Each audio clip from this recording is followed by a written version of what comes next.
नमस्कार दोस्तों, OCN network में आपका स्वागत है। मैं हूं ओमकार चौधरी। 2 दिन पहले मुख्य चुनाव आयुक्त और दोनों चुनाव आयुक्तों की एक साझा प्रेस कॉन्फ्रेंस हुई और उसमें मीडिया के 5-5 सवाल एक साथ लेकर के उनके जवाब दिए गए। जितनी ये शंकाएं पैदा की गई थी, रिजल्ट से लेकर के मतदाता सूची, ईवीएम, तमाम उससे जुड़ी हुई चीजें, और राहुल गांधी ने तो एक पूरा प्रेजेंटेशन कर दिया था बेंगलुरु में। और संभवतः जो ये कांग्रेस और एक ये पूरा लुटियन का जो पूरा एक इकोसिस्टम है, ये जिस तरीके से हुआ हुआ करके और एक माहौल बनाता है और देश में एक अराजकता की स्थिति पैदा करने की कोशिश करता है, और ये हमने बार बार देखा है। कई मुद्दों को लेकर इन्होंने ये सब किया है। सीएए हो, वक्फ हो, या अलग अलग राज्यों में होने वाले चुनाव हों, उनके नतीजे हों, नतीजों के बाद भी अलग अलग चीजों को लेकर के हर बार आते हैं और एक माहौल क्रिएट करते हैं। और राहुल गांधी ने तो हद कर दी। पिछले दिनों 13 भाषाओं के 16 अखबारों में एक लेख लिख दिया कि मैच फिक्सिंग हो रही है भारतीय जनता पार्टी और चुनाव आयोग के बीच में। रिजल्ट फिक्स किए जा रहे हैं और एक नया शब्द वोट चोरी लेके लोगों के सामने हाजिर हो गए। और इसको संबल देने के लिए कुछ संस्थाएं हैं जिनके बारे में बहुत गहराई से पड़ताल करने की अब जरूरत महसूस हो रही है कि इनकी फंडिंग के स्रोत क्या हैं और इनका एक्चुअल में मकसद क्या है। सीएसडीएस, अभय दुबे से लेकर के संजय और योगेंद्र यादव, कई चेहरे ऐसे हैं जो टेलीविजन चैनलों पर हम देखते हैं अलग अलग मौकों पर, और इनके आंकड़े, इनके सर्वे, तमाम चीजें लेकर के कई टेलीविजन चैनल और मीडिया हाउसेस खेल करते रहे हैं। उन्हीं संजय कुमार ने एक तरीके से कांग्रेस का या राहुल गांधी का नैरेटिव था उसको बूस्ट देने का, संबल देने का काम किया। एक लेख भी लिखा और उससे पहले महाराष्ट्र के 2 विधानसभा क्षेत्रों के फेक आंकड़े पेश करते हुए कहा कि लोकसभा चुनाव में जितने मतदाता वहां थे, विधानसभा चुनाव आते आते उसमें से 40 से 47% वोटर कम कर दिए गए, यानी उड़ा दिए गए, यानी वोट चोरी कर लिया गया। अब मुख्य चुनाव आयुक्त ने बहुत सारे सवालों के और बहुत तीखे अंदाज में, मैंने भी 4 दशक पत्रकारिता में बिताए हैं, मैंने किसी सीसी को इतना आक्रामक, इतना गुस्से में कभी नहीं देखा कि एक ऐसी संस्था जो बहुत विपरीत परिस्थितियों में, बहुत दुर्गम जगहों पर जाकर के एक एक वोट के लिए भी अपनी टीम को भेज करके वो जुटाती है, उसकी विश्वसनीयता पर एक दाग लगाने की लगातार कोशिश हो रही है। कभी ईवीएम को खराब बताते हैं, कभी सारे चुनाव आयोग को ही फेक बताने की कोशिश होती है और मैनिपुलेशन करने वाला बताया जाता है। उन्होंने बहुत तीखे अंदाज में, और आज तो हद हो गई। उन संजय कुमार ने अपना वो ट्वीट डिलीट कर दिया, उसके लिए माफी मांगी और कहा कि हमारी टीम से गलती हो गई थी, गलत तरीके से आंकड़े पढ़ लिए गए थे और जैसा हमने बताया था वैसा नहीं है। जबकि इनके ट्वीट के बाद पवन खेड़ा से लेकर के तमाम लोगों ने और कांग्रेस ने भी, खुद राहुल गांधी ने भी एक ये माहौल बनाने की कोशिश की कि जो हम कह रहे थे वो तो इससे सिद्ध हो रहा है। यानी ये एक दूसरे को संबल भी देते हैं कवर फायर भी देते हैं।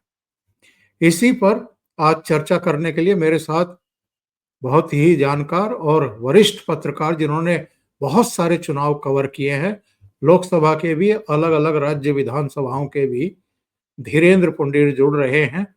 तो उन्हीं से चर्चा को आगे बढ़ाते हैं। धीरेन्द्र जी, बहुत स्वागत है आपका। नमस्कार। धीरेन्द्र जी, आप म्यूट हैं। ये जो आज प्रकरण हुआ है और संजय कुमार ने जिस तरीके से अपने ही ट्वीट को डिलीट करते हुए माफी मांगी है, इस पर आपकी प्रतिक्रिया चाहूंगा। लेकिन मैं दर्शकों को पहले जरा दिखा देता हूं। ये इनका ट्वीट था, मूल ट्वीट था जो इन्होंने डिलीट किया। ये इन्होंने 17 अगस्त को किया था और इसमें इन्होंने कहा था कि जो रामटेक विधानसभा क्षेत्र है, वहां पर लोकसभा का जब चुनाव हुआ तो 4,66,000, बल्कि 46,62,000, नहीं, कितना बैठता है ये, 4,66,203। और जब विधानसभा चुनाव हुए तो ये हो गए घट करके 2,88,931 वोट। हाँ जी। और फिर इन्होंने एक और कॉन्स्टिट्यूंसी का जिक्र किया, देवलाली। इसमें कहा कि लोकसभा चुनाव के समय 4,56,000 वोट थे और विधानसभा के चुनाव 2,88,000 वोट रह गए। फिर इन्होंने ये डिलीट किया, माफी मांगी, और ये दूसरी तरफ आप इनकी माफी देख रहे हैं, जिसमें इन्होंने कहा कि मेरी टीम से एक गलती हो गई थी और मेरा कोई ऐसा मकसद नहीं था, मैं दिल से जो है उसके लिए माफी मांगता हूं। तो ये एक तरीका हो गया है इनका। धीरेन्द्र जी, पहले आप माहौल बनाइए और चुनाव आयोग पर आक्रमण करने के पूरे मौके दीजिए लोगों को, चीजों को संदिग्ध बनाइए और उसके बाद धीरे से माफी मांग लीजिए। दरअसल इसको हमको सर कल से जोड़ना पड़ेगा। कल दो बड़ी घटनाएं। एक घटना हुई है, सुप्रीम कोर्ट ने जो एक महाराष्ट्र के एक कार्यकर्ता ने, जो सामाजिक कार्यकर्ता अपने आप को लिखते हैं, हम जानते हैं कि किस तरह से अलग अलग पार्टियों के लोग सामाजिक कार्यकर्ता हो जाते हैं जब वो पीआईएल फाइल करने आते हैं। तो उन्होंने पीआईएल फाइल की थी पूरे 95 सीट्स को लेके अलग अलग जगह, कि शाम को चुनाव में जो है किस तरह वोटिंग बढ़ा, मतलब जो राहुल गांधी बोल रहे वो तमाम चीजें उस पिटीशन में थी। बॉम्बे हाई कोर्ट ने उसको बड़े स्टर्नली लैंग्वेज में कहा, क्योंकि सबूत कुछ था नहीं, डाटा कुछ नहीं था, वो सिर्फ वही हवाई जो बातें इस समय हम राहुल गांधी से सुन रहे हैं वो तमाम बातें उसके पास थी। उन्होंने कहा कि साहब आपके पास अगर ये सब चीजें हैं तो आप सबूत दीजिए। सबूत देने पर वो नाकाम हुआ तो बॉम्बे हाई कोर्ट ने उसको बड़े ही रडली और बड़े ही उससे कहा कि तुम कानून का दुरुपयोग इसी को कहते हैं, कानून का दुरुपयोग करना, क्योंकि जो रिट याचिका की ताकत दी गई थी, हमको याद है कि इसको हिंदुस्तानी लोकतंत्र में एक बड़ी चीज माना गया था। पीएन भगवती के समय ये जस्टिस पीएन भगवती के समय शुरू हुआ था। तो अब उसके बाद वो वहां से वो उनको संतुष्टि थोड़ी ही होनी थी, वो तो लोग हैं, वो तो पूरा एक नैरेटिव है।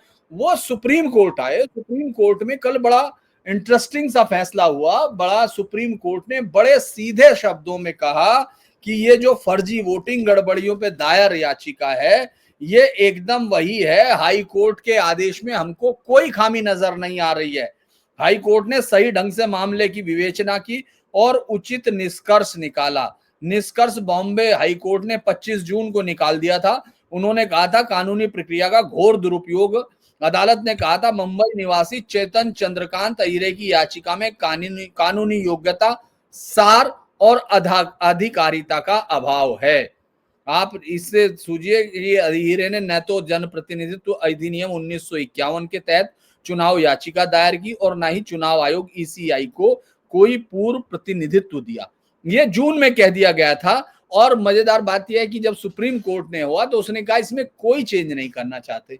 तो इस पर आपने कहीं नहीं देखा होगा, आपने देखी नहीं होगी ये कि लोगों ने इस खबर को चला। ठीक है, एक दूसरी खबर जो मेरी नजर में और ज्यादा चिंताजनक है, जो ये बताती है कि इस देश में इकोसिस्टम अब धीरे धीरे जो एक एजेंडा है वो ये नहीं है कि चुनाव जीत रहे हैं, या वो इस देश के, मुझे लगता है एज ए जर्नलिस्ट भी मैं इस तरह की भाषा का इस्तेमाल नहीं करता हूं, लेकिन मुझे लगता है कि ये देश को तोड़ने की एक जो लंबी साजिश है उसके टुकड़ों की तरह वाकई दिखने लगे। पहले मुझे लग रहा था कि राजनीतिक विमर्श होता है, उसमें आप अपने अलग आइडिया पे जाते हैं, लेकिन अब लगता है क्योंकि कल जो हमारे इस वक्त मौजूदा मुख्य चुनाव आयुक्त हैं, उनके पुश्तैनी घर जो विजयनगर आगरा में है, उस पर कांग्रेसियों ने, जो अमित सिंह वहां का जो एनएसयूआई का या उसका अध्यक्ष है, वो लेके पहुंच गया। उन लोगों ने हाथों में पोस्टर लिखे हुए थे, ये चोर का घर है। पूरे हिंदुस्तान के इतिहास में ये कभी नहीं हुआ। बहुत सारे विरोध हुए, बहुत सारी चीजें हुई, टीएन सेशन से लेके, क्योंकि उनसे पहले जब तक रमा शास्त्री थी, रमा रमा वो थी, तब तक किसी को कोई भी जानता ही नहीं था कि कोई इस नाम की चीज होती है। लेकिन टीएन सेशन को लेकर तमाम, आपने दोनों तरफ की पार्टी है, चाहे वो पक्ष हो या विपक्ष हो, दोनों उनसे खिलाफ रहती थी। उसके बाद नवीन चावला का एपिसोड हुआ है, जो 1975 इमरजेंसी के भूमिका से लेके कांग्रेस के एक तरह से वो दिखते दिखे, वरना उसके बीच में एक बहुत बड़ी गौरवशाली परंपरा रही है चुनाव आयुक्तों की। तो ये उसके बाद पहली बार हुआ कि आपने, आपके नेता वैसे भाषण दे रहे हैं कि हम छोड़ेंगे नहीं। मतलब आप ये सोचिए, उसके बाद इन शब्दों का अर्थ नीचे क्या जाएगा, और आप पुश्तैनी घर जहां वो ना रहते हैं ना उनका कोई लेना देना, लेकिन आप ये थ्रेट कर रहे हैं। अब आप एक एक कर्मचारियों के घर ढूंढ के उनको थ्रेट कर रहे हैं, ये निजता का उल्लंघन है। और 10 सालों में पिछले 20 देशों में जो उठापटक की अव्यवस्था हुई, जहां कुछ शासन बदले, कुछ मिलिट्री शासन लगे, कुछ सरकार बदली, ये उसी तरफ है। चाहे वो शेख हसीना वाला मसला हो, चाहे वो किसी का हो, अभी तक मैं सिर्फ इसको बहुत हवा मान के चल रहा था, लेकिन कल के उसने, अब आप उसको आज से देखिए, अब उसको जोड़ते हैं, क्योंकि संजय इन दोनों घटनाओं से वाकिफ है।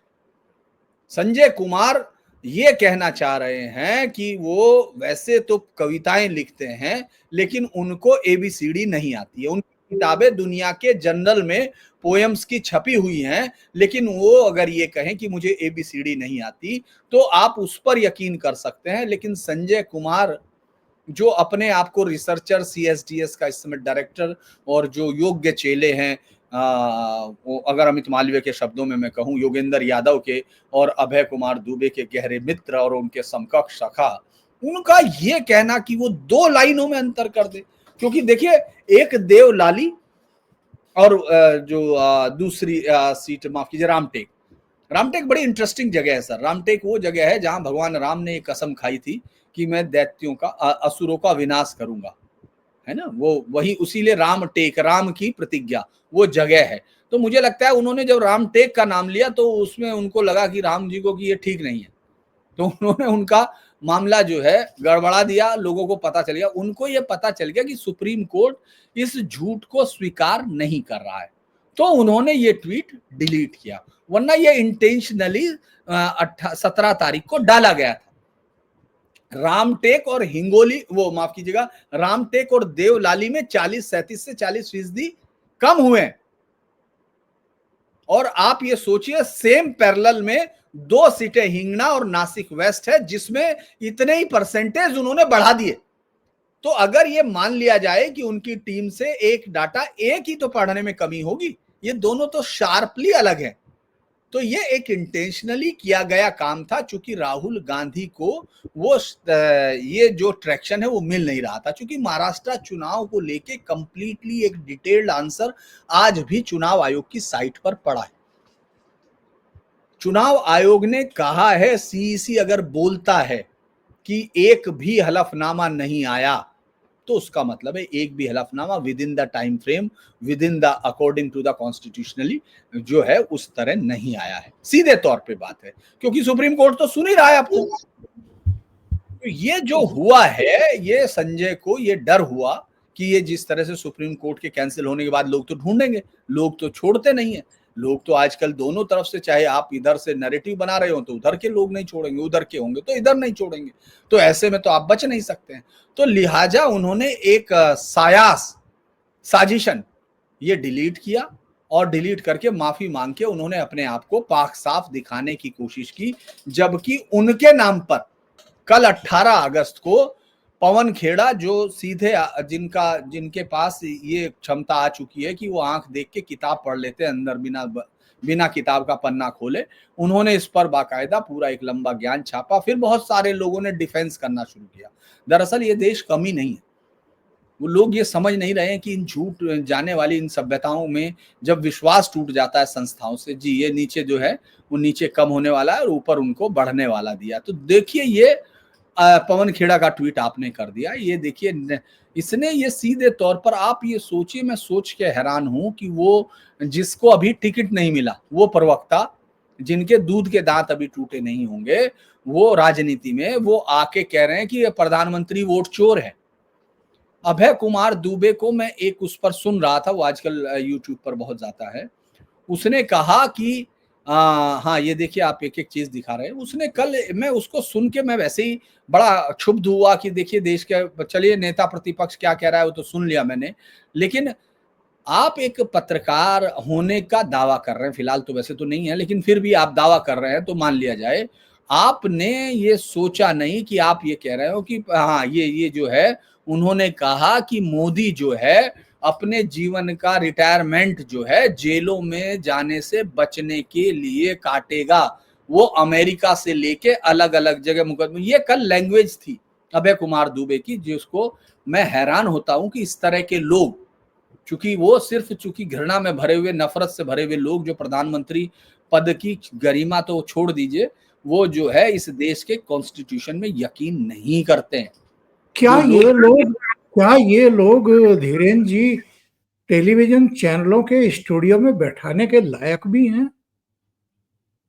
देखिए यही लोग लायक हैं अगर आप गौर करेंगे, क्योंकि टीवी चैनल्स और टीवी पत्रकारिता, मैं तो इतने लंबे समय से उसी में रहा हूं।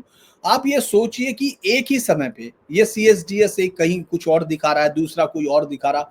अगर गणितीय कोई फार्मूला हो, कोई साइंटिफिक एविडेंस है, तो एक आदमी चाहे वो साउथ अफ्रीका में कर रहा है, चाहे यहाँ कर रहा है, या कोई और कहीं भी प्रयोग कर रहा है, अगर हमको टेस्ट करना होता है वो कि उसमें स्टार्च होता है या नहीं होता है, तो हम कहीं भी डालेंगे वो कहीं भी वो डालेंगे केमिकल, तो वो उसी तरह नीला होगा, चाहे वो यहाँ होगा वहां। लेकिन आप ये सोचिए, एक चैनल दिखाने लगता है कि इनको 370 सीट मिल गई, दूसरा चैनल दिखाने लगता है कि इनको 120 भी सीट नहीं मिल रही। तो दरअसल ये सब चीजें हैं, ये फिर दोबारा से एक मौका दिया है चुनाव आयोग को और सरकार को, क्योंकि सरकार भी इकोसिस्टम से डरती है, वो उस समय फैसले लेने से कांपती है, क्योंकि ये हम लोग भले ही कहते रहे कि मोदी जी बहुत देर में लेंगे। दरअसल अगर विश्वास टूट ही गया तो फिर मोदी जी या कौन लेगा फैसले, इस पे सवाल ही नहीं होगा डेमोक्रेसी में।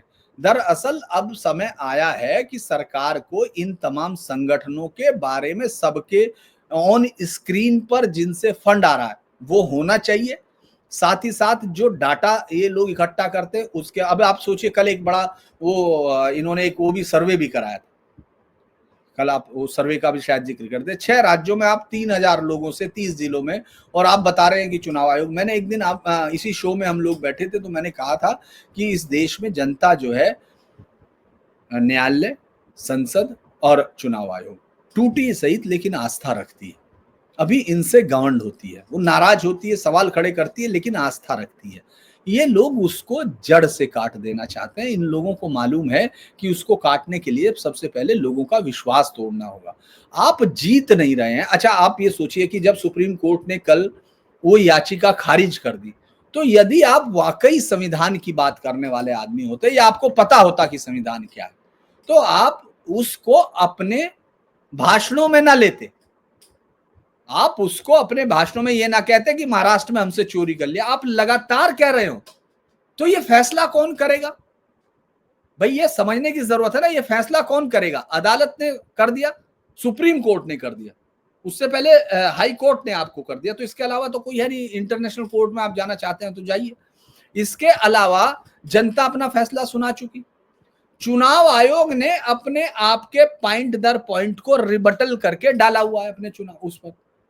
उसी के बाद तो वो आदमी आया चंद्र का चेतन अहेरे, उन सबके आधार पे ही आया, कोर्ट ने नहीं माना।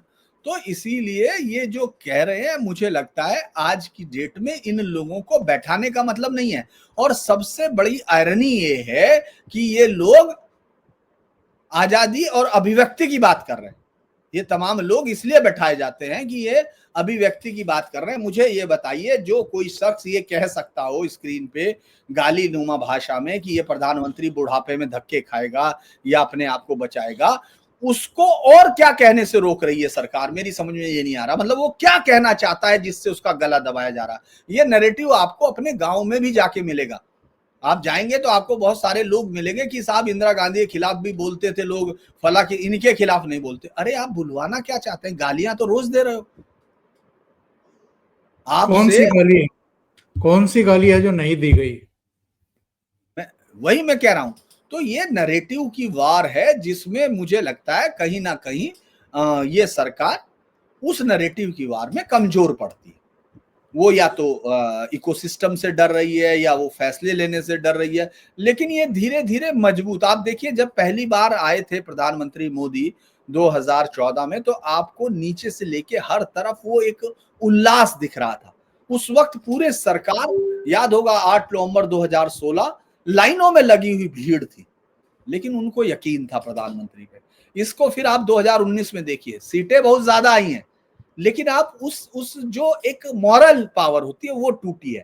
फिर आप 2024 में आते हैं, क्योंकि देखिए जो आपको वोट कर रहा है, ओंकार जी, आप या मैं तो समझ सकते हैं कि साहब इसमें बहुत गहरा मतलब है, ये सब इंतजार करना है, लेकिन आम जनता वो रोज उनको देखना है, उसका यकीन बनता और टूटता है। तो वो मुझे लगता है कि उन सबको, क्योंकि मैं देख रहा हूं आज भी 2,500 से 4,000 शायद उस पर प्रतिक्रिया है। मैं देख रहा था एक अखबार में अभी, ट्वीट पर, अलग अलग ट्वीट्स पर हजारों में है। उनमें से 90% एक ही सवाल कर रहे हैं कि यार इसके खिलाफ एक्शन क्या होगा। भाई सार्वजनिक जीवन में अगर आप कह रहे हैं या मैं कह रहा हूं इस वक्त आपके सामने बैठ के, तो मेरे पास इसकी अकाउंटेबिलिटी फिक्स होनी चाहिए। मैं ये कह के बच नहीं सकता हूं कि साहब मेरे से गलती हो गई थी और मैं नहीं पढ़ा। नहीं हो सकता, ये नहीं हो सकता, क्योंकि हजारों लोग आपको देखते हैं। आपका शो अगर 2 लाख लोगों ने देख लिया, तो उन 2 लाख लोगों के सामने हर एक आदमी, तो जिसको मैंने गालियां दी है बिना किसी उसके, वो तो एक्सपोज हो गया ना। वो तो उसके पास जी, आप म्यूट हो गए शायद। ये इनकी जरूरी है कि इन सबको, चाहे वो कोई भी हो, उसके खिलाफ कोई चीजें सरकार को या इस समय चुनाव आयोग को जरूर लेना चाहिए, क्योंकि ये कोई गलती जो है अनायास नहीं, ये सायास की गई गलती। अच्छा, एक तथ्य जो 18 अगस्त को इन्होंने नवभारत टाइम्स में एक लेख भी लिखा अपने इस ट्वीट के समर्थन में या उसको संबल देने के लिए, और उसका शीर्षक था वोट चोरी पर जवाब, चुनाव आयोग खुद ही अपने पैर पर मार रहा कुल्हाड़ी। इस लेख में इन्होंने 2024 के महाराष्ट्र विधानसभा चुनाव के बाद जो विवाद उठे थे उनका फिर से हवा दी और राहुल गांधी के उस दावे को दोहराया जिसमें कहा गया था कि प्रमुख निर्वाचन क्षेत्रों में फर्जी वोटर जोड़े गए और वोट प्रतिशत बढ़ा करके धांधली की गई। विपक्ष का तर्क था कि मुख्यमंत्री के अपने क्षेत्र में 5 महीनों में मतदाता सूची में 8% की वृद्धि हुई और कुछ बूथों पर 20 से 50% तक की बढ़ोतरी देखी गई। संजय ने इसको आधार बना करके चुनाव आयोग पर उंगली उठाई और उसे असफल ठहराने की कोशिश की, यानी चुनाव आयोग पर इन्होंने आरोप लगाए। इन्होंने ये भी लिखा इस लेख में कि चुनाव आयोग को दोनों चुनावों की मतदाता सूचियां, यानी लोकसभा भी और विधानसभा भी, सार्वजनिक करनी चाहिए थी, लेकिन उसने ऐसा नहीं किया, जो उसकी नाकामी को दर्शाता है। अच्छा, हकीकत क्या है? हकीकत यह है कि 24 दिसंबर 2024 को कांग्रेस को चुनाव आयोग ने लिखित में जवाब भेज दिया था और सारे आरोपों को निराधार भी बताया था, बेतुका भी बताया था, और आयोग ने यह जवाब अपनी वेबसाइट पर भी डाला था।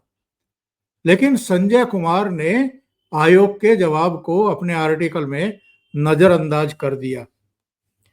इसका मतलब ये है कि जो इकोसिस्टम है, ये जो लुटियन मीडिया है, और जिस दिन इन्होंने ये 2 विधानसभा क्षेत्रों का डाटा जारी किया था, एक इकोसिस्टम बना हुआ है, लुटियन मीडिया करके एक ट्विटर हैंडल है, उसने इसको साझा किया था। इसका मतलब ये है धीरेन जी कि सब कुछ जानबूझ करके ये डिजाइन किया जाता है और लोगों को उकसाने, भड़काने और सड़कों पर उतारने की साजिशें रची जाती हैं। और ये पूरी तरीके से फेक आंकड़ों पर आधारित है, वरना ये अपना ट्वीट डिलीट ना करते और माफी ना मांगते। अब सबसे बड़ा वही सवाल जो आपने खड़ा किया, लोग पूछ रहे हैं, मैं भी पूछ रहा हूं, आप भी पूछ रहे हैं कि इनके खिलाफ कार्रवाई क्या की जाएगी। क्या इनके खिलाफ एफआईआर दर्ज नहीं होनी चाहिए?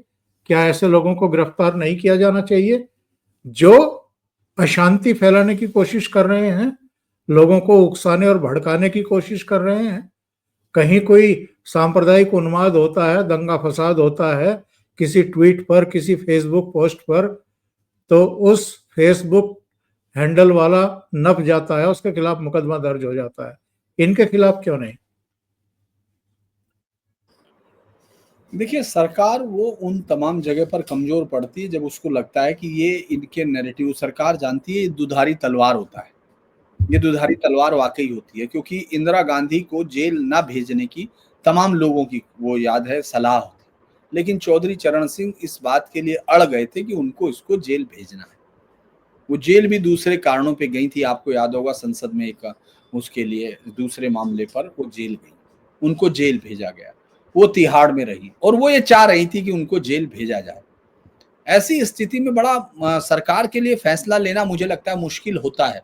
मैंने कहा कि पहले फेज में ये आसान था, क्योंकि प्रधानमंत्री मोदी को जो चुना गया था वो पूरी ताकत के साथ इनके अगेंस्ट चुना गया था। सीट भले ही 272 सीटें, 282 सीटें आई थी, लेकिन वो इस तरह से आई थी क्योंकि लंबे समय से 89 के बाद ये पहली सरकार थी जिसको बहुमत दिया गया था, यानी 11 और 14, है ना, 25 साल बाद पहली सरकार जिसको बहुमत मिला।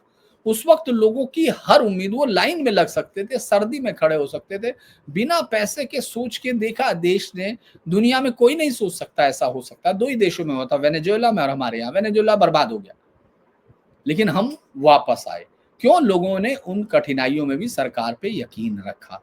अब ये प्रॉब्लम है, अब ये सरकार इकोसिस्टम के सामने वो जानती है कि एक तो देखिए आप, एक झूठ को, नैरेटिव को, मैंने क्या कहा कि अगर अगर जरा सा भी मर्यादा या सम्मान होता जिस किताब को वो हिला रहे हैं, तो कम से कम जब तक उस पर कोई स्ट्रॉन्ग सबूत ना दे देते महाराष्ट्र का, उसका जिक्र नहीं करना था।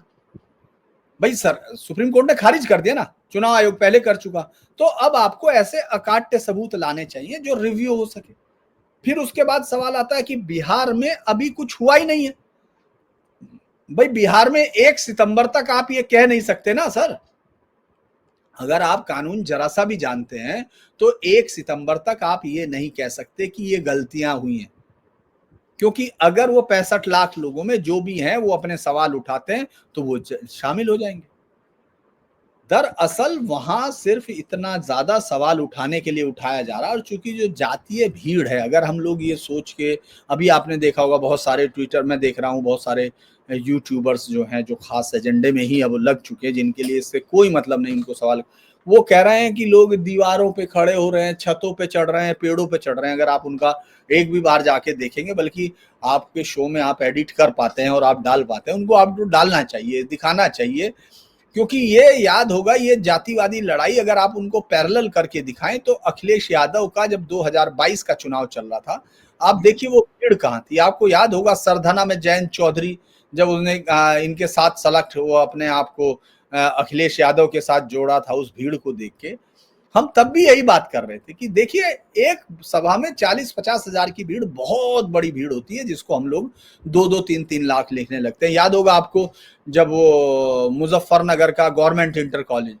पहले तो वो फिर भी ओपन था, अब तो उसमें सब चीजें बना दी गई। जब वो ओपन था तब उसमें 50 हजार की भीड़ नहीं आती थी, अब तो 10 से 15 हजार की भीड़ का मैदान है, 20 हजार, क्योंकि उधर रेल भी कवर हो गई, इधर भी कवर हो गया। लेकिन आपको याद होगा उस समय तमाम ये यूट्यूबर्स, जिसमें अजीत अंजुम से लेकर तमाम ही लोग शामिल थे, जिन्होंने कहा था कि ये आजादी की दूसरी तीसरी जंग शुरू हो गई है।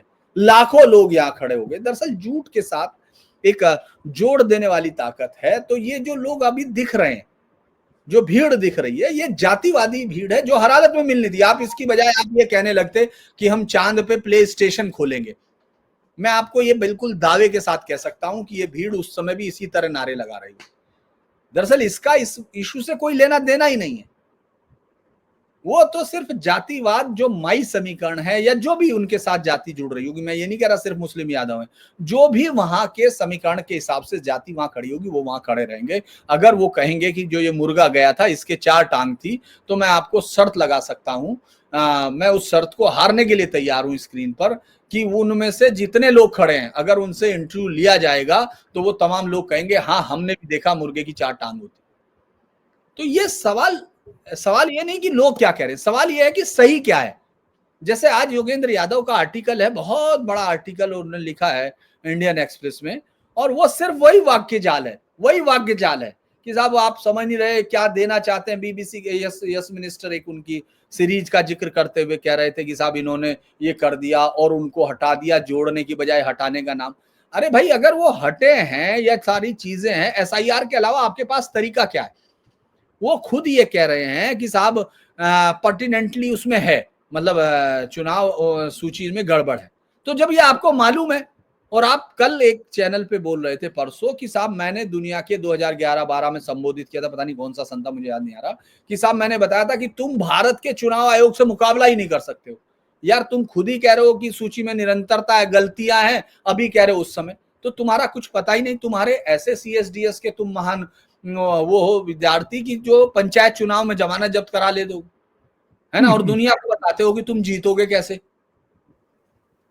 तो ये तो बड़ा और सिस्टम की लड़ाई है। और सारी बुराइयां वहीं कहाँ क्यों दिखाई देती है जहां बीजेपी जीतती है, जहां कांग्रेस जीतती है वहां चुनाव आयोग में खराबी क्यों नहीं दिखाई देती? सवाल तो ये भी उठता है ना। देखिए इतने दिन से हम लोग सर सुन के बड़े हुए मीठा मीठा गप गप कड़वा कड़वा थू थू, तो वो इनकी आदत है। और दूसरा ये है कि मैं बड़ा हैरान होता हूं जब नेता प्रतिपक्ष ये पूछे कि एंटी इनकम्बेंसी बीजेपी के खिलाफ क्यों नहीं होती, हमारे खिलाफ क्यों होती है। ये बात मैं दोबारा दोहरा रहा हूं कि ये तो 1952 अपने गिरेबान में खुद ही झांकने की जरूरत है उनको। नहीं, मैं उनको खुद ये बता रहा हूँ। डाटा एक बड़ा इंटरेस्टिंग, डाटा बड़ी चीज होता है सर, डाटा से बड़ा मजा आता है समझने में। दरअसल 1952 से 1967 तक सिर्फ 3 राज्य ऐसे थे जिनमें सरकार दूसरी रही, मतलब उन दौरान एक केरल था, एक जम्मू कश्मीर था, एक शायद नागालैंड था, जहां तक तीसरा मुझे एकदम। तो आप ये सोचिए, चूंकि नागालैंड ने 1952 के चुनाव में हिस्सा नहीं लिया था, नागा काउंसिल ने चुनाव का बहिष्कार किया था, 18 राज्यों में चुनाव। तो अगर मैं ये देखूं बड़ा इंटरेस्टिंगली, तो 67 तक जनता आपके नाना जी के खिलाफ क्यों नहीं, मतलब नाना जी क्या, मतलब पर नाना जी होंगे क्योंकि आपकी दादी, तो आप उनके खिलाफ क्यों नहीं हुए? एक और इंटरेस्टिंग डाटा मैं आपको बताता हूं, 1952 से लेके आज तक के चुनाव में जब भी बीजेपी जीतती है तो एक आध चुनाव ऐसा हुआ जिसमें 60% मतदान से नीचे पे जीती है, शायद 96 या 98 का मतदान। और आप जानते हैं जब तक कांग्रेस जब भी जीती है, एक आधी इलेक्शन हुआ जब 60 से ऊपर हुआ मतदान, उससे नीचे पे जीती। तो ये तो आंकड़े हैं, कोई और थोड़ी बता देगा, आपको बताएगा। दरअसल महिलाओं का आप ये समझें, लोग ये समझते नहीं, मतलब मुझे लगता है कि मैं, माफ करना, मैं ये शब्द इस्तेमाल नहीं करना चाहिए कि लोग समझते नहीं, मैं ये कह रहा हूं कि डाटा एक बड़ा इंटरेस्टिंग चीज है सर। आप ये सोचिए कि महिलाओं ने पिछले 2 इलेक्शन से, ऐसा पहली बार हो रहा है इस देश में, उन्होंने पुरुषों को पीछे छोड़ दिया चुनाव वोटिंग में। बिल्कुल, पहले पुरुष उनसे 5 से 7% वोट ज्यादा हुआ करता था। तो ये समझने की जरूरत है कि किस पे उनको यकीन है। ये सारी चीजें समझते हैं धीरेन्द्र जी, और जानबूझ करके ऐसा नैरेटिव स्थापित करने की कोशिश कर रहे हैं कि जैसे सब कुछ गड़बड़ करके ही जो है वो सत्ता में, और ये इनको जानबूझ करके पीछे धकेला जा रहा है। बहुत बहुत धन्यवाद धीरेन्द्र जी जुड़ने के लिए, बहुत महत्वपूर्ण मुद्दे पर चर्चा करने के लिए। लेकिन ऐसे कारनामों पर कार्रवाई होनी चाहिए। अमित मालवीय या दूसरे लोग केवल ट्वीट करके काम चला लेते हैं, इससे काम चलेगा नहीं। जब तक डर ना हो, भय ना हो जेल जाने का और कोर्ट कचहरियों के चक्कर काटने का, तब तक ये मैं तो बदमाशी ही कहूंगा, ये बदमाशियां चलती रहेंगी। बहुत बहुत धन्यवाद जुड़ने के लिए। Thank you so much. नमस्कार।